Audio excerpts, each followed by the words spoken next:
जय श्री राम। भाई और दोस्तों, आज हम कल से आगे की कथा करेंगे। कल हमने बताया किस प्रकार भगवान राम के जन्म का पहला कारण, और पहले कारण में सनकादि ऋषियों ने भगवान के पार्षद द्वारपाल जय विजय को श्राप दिया, और श्राप भी ऐसा कि 3 बार राक्षस होना पड़े, और वो 3 बार राक्षस हुए। सतयुग में, द्वापर में और त्रेता में। द्वापर में, सतयुग में, त्रेता में और द्वापर में 3 बार भगवान भी अवतार लिए और उनका उद्धार किया। अब हम भगवान राम के जन्म का दूसरा कारण पे चर्चा करेंगे और आपको बताएंगे भगवान के जन्म का दूसरा कारण क्या था। दूसरा कारण में ये तुलसी मैया जो हैं, जो हमारे सबके घरों में होती हैं, ये दूसरा कारण है। अब आप बोलोगे ये तुलसी मैया कैसे कारण है? ये तुलसी मैया पिछले जन्म में वृंदा थी और बड़ी सती पतिव्रता नारी थी। इनका पति एक जलंधर नाम का दैत्य, राक्षस दैत्य था। उसने देवताओं को बड़ा भगा भगा कर मारा और देवताओं के राज्य पर आधिपत्य कर लिया। अब सारे देवता इधर उधर भागे फिर रहे, कोई उनका ठौर ठिकाना नहीं। बहुत परेशान सारे देवता, इंद्रादि देवता सारे शंकर जी के पास गए, लेकिन शंकर जी से भी जो वृंदा का पति जलंधर था वो हारने में नहीं आ रहा। भगवान शंकर भी परेशान होकर वापिस गए, कहने लगे अब तो आपको विष्णु भगवान ही बचा सकते हैं और कोई नहीं बचा सकता। तब सारे देवता श्री हरि के पास गए। उन्होंने कहा भाई आप ही कुछ करो, हमारा राज्य छिना हुआ है, हम बेघर हैं। अब भगवान तो सबकी विनती सुनते हैं, दूर करते हैं उनके कष्ट को।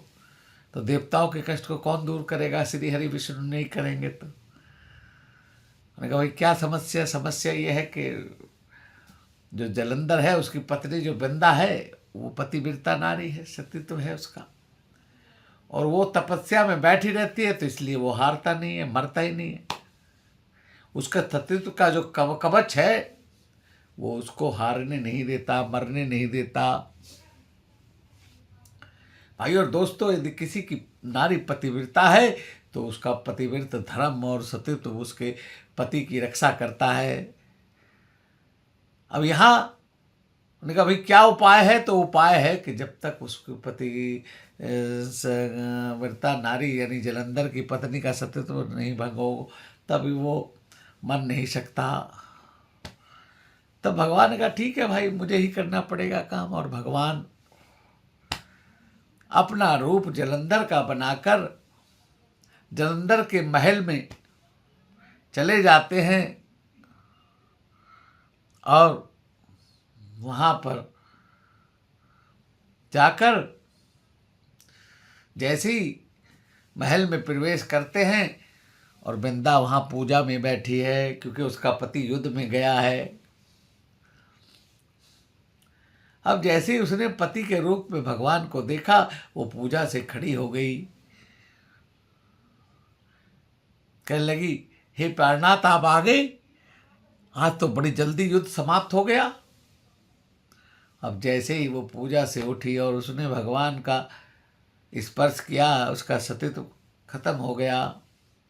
उधर जलंधर का सिर कटा और सिर कट के आके भगवान उस वृंदा के चरणों में गिर गया।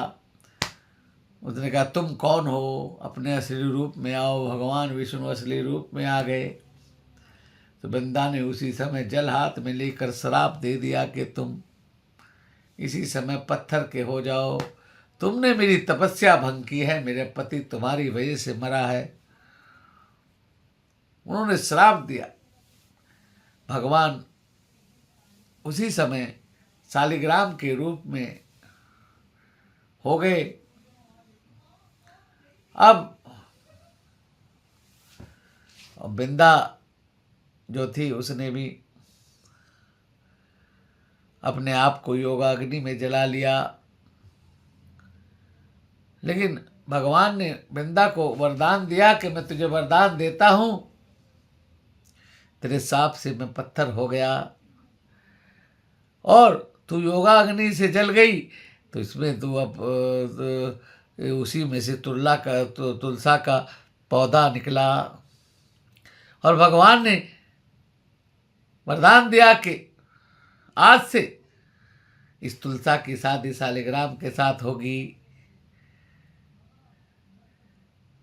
कार्तिक के महीने की जो एकादशी आती है उसमें तुलसी जी का विवाह उत्सव किया जाता है। सारे संसार के लोग जो सनातनी लोग हैं वो इस परंपरा को जानते हैं। उस दिन शालिग्राम से तुलसा जी का विवाह होता है। वो वही शालिग्राम हैं जिन्होंने भगवान विष्णु के रूप से तुलसा के श्राप की वजह से पत्थर हुए।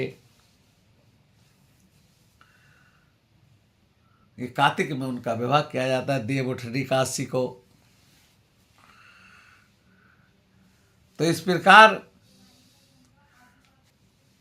वृंदा ने भगवान को ये पत्थर होने का श्राप तो दिया ही, और उसके बाद एक दूसरा श्राप भी दिया कि देखो अगले जन्म में तुम अगर मानुष बनोगे, मनुष्य अवतार लोगे, और मेरा पति